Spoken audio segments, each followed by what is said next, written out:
Ramadan, c'est le mois du repentir dans toutes ses dimensions. Tout d'abord, le fait de se repentir face à la faiblesse et au relâchement dans notre pratique religieuse. Même nous les pratiquants, même nous qui faisons nos prières à la mosquée, avec le temps, la détermination parfois elle faiblit.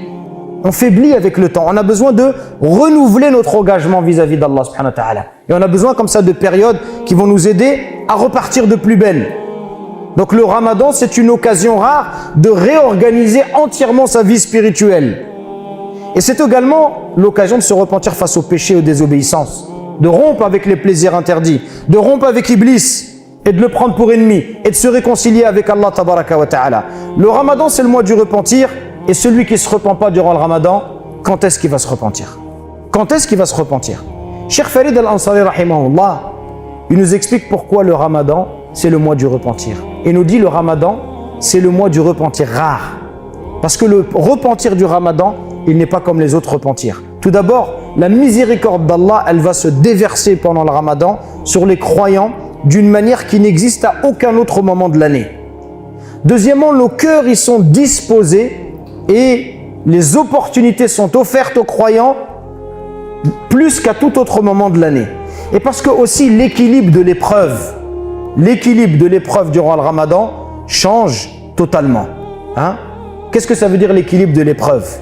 L'équilibre de l'épreuve, ça veut dire qu'en dehors du Ramadan, Allah subhanahu wa ta'ala nous a créés avec, de manière équilibrée, à la fois les germes du bien et les germes du mal, avec cette disposition à faire le bien et à faire le mal.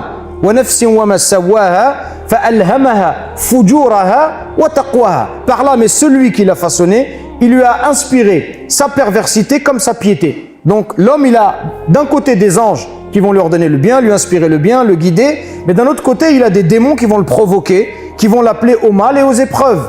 Mais durant le Ramadan, cet équilibre, il est totalement bouleversé.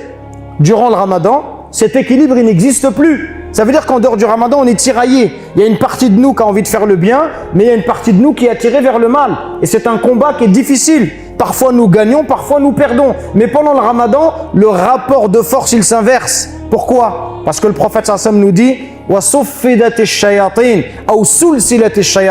les démons sont enchaînés. Ça veut dire que le mal, l'attrait vers le mal, l'attirance vers le mal, elle diminue. Et ça, c'est quelque chose de mahsous que tous nous vivons, nous ressentons. On est tous témoins de ça. Dès que le Ramadan arrive, les mosquées sont pleines. Pourquoi? Parce que le mal, il diminue. Parce que les gens, c'est plus facile pour eux de faire du bien. Naturellement, on sent cet attrait, cette attirance vers le bien.